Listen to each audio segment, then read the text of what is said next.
அன்பு ஆன்மீக உறவுகளுக்கு திருவடி சரவணனின் இனிய வணக்கம். முருகப்பெருமானுக்கு அறுபடை வீடுகள் இருக்கு தெரியும்.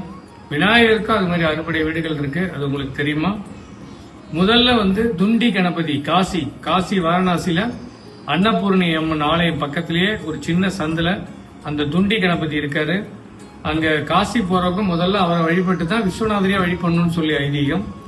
ரெண்டாவது பாத்தீங்கன்னா நம்ம திருவண்ணாமலை கோபுரத்துல இருக்காரு, கோபுர கணபதி இருக்காரு. அல்லல் போம் வல்வினை போம், அன்னை வயிற்றில் பிறந்த தொல்லை போம், போகா துயரம் போம், நல்ல குணமதிக மாமருனை கோபுரத்தில் வாழும் கணபதியை கைதொழுக கால் அப்படின்னு சொல்றது அந்த விநாயகர் தான். அவருடைய இரண்டாவது படை வீடு. மூன்றாவது படை வீடு பாத்தீங்கன்னா திருக்கடையூர்ல கள்ள வாரண விநாயகர். அமிர்தத்தை எடுத்துட்டு தேவர்கள் அமிர்தம் சாப்பிடும் போது கணபதியை பூஜை செய்யாதனால அந்த அமிர்தத்தை தூக்கிட்டு ஓடிடுறாரு, திருடிட்டு ஓடிடுறாரு அந்த விநாயகர். அப்புறம் தேவர்கள் அவரை வழிபட்டு அந்த அமிர்தம் சாப்பிடுறாங்க. அதனாலதான் அவர் தூக்கிட்டு ஓடுறதுனால கள்ள வாரண விநாயகர் சொல்லி பேரு. மூணாவது. நாலாவது விருத்தாச்சலத்துல ஆழத்து பிள்ளையார் அப்படின்னு சொல்லிட்டு திருமுது குன்றம் அப்படிங்கிற விருத்தாச்சலம் ஸ்தலத்துல கீழே அண்டர் கிரவுண்ட்ல பூமிக்கு அடியில இருக்காரு. அவர் ஆழத்து பிள்ளையார்னு பேரு. நவகிரகங்கள கேது பகவானுக்கு அதிபதி அவர் இருக்காரு.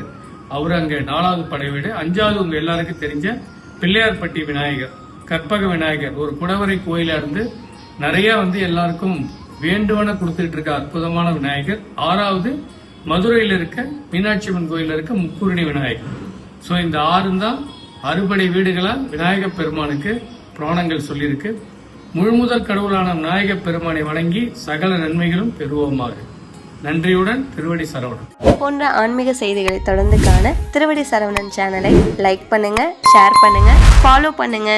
மேலும் திருவடி சரவணன் அவர்களின் மென்மேலும் வளர்ந்து வரும் திருவடி தரிசன யாத்ராவின் சிறப்பு யாத்திரையாக இந்த மாதம் ஏப்ரல் 25 முதல் 30ஆம் தேதி வரை அற்புதமான அயோத்தி, காசி, திரிவேணி சங்கமம், கயா, புத்தகயா யாத்திரையை திட்டமிட்டிருக்காங்க. இது மட்டும் இல்லைங்க, கோடைக்கால விடுமுறையை முன்னிட்டு மே மாத சிறப்பு யாத்திரையாக இலங்கை ஆன்மீக சுற்றுலாவையும் ஏற்பாடு பண்ணியிருக்காங்க. இலங்கையில் உள்ள யாழ்ப்பாணம், கதிர்காமம், திருக்கோணமலை, திருக்கேதீஸ்வரம், கொழும்பு போன்ற இலங்கையில் உள்ள பல இடங்களையும் பார்க்க இருக்கிறாங்க. மே 24 முதல் மே 30ஆம் தேதி வரை இந்த இலங்கை யாத்திரையை திட்டமிட்டிருக்காங்க. வாய்ப்பு நேரமும் இருக்கிறவங்க இந்த யாத்திரைகளில் கலந்து கொண்டு இறைவனோட அருளையும் பெற்று மறக்க முடியாத ஆன்மீக அனுபவத்தையும் பெற ஸ்க்ரீனில் தெரிகிற இந்த நம்பருக்கு கால் பண்ணி யாத்திரை பற்றிய முழு விவரத்தையும் தெரிஞ்சுக்கோங்க.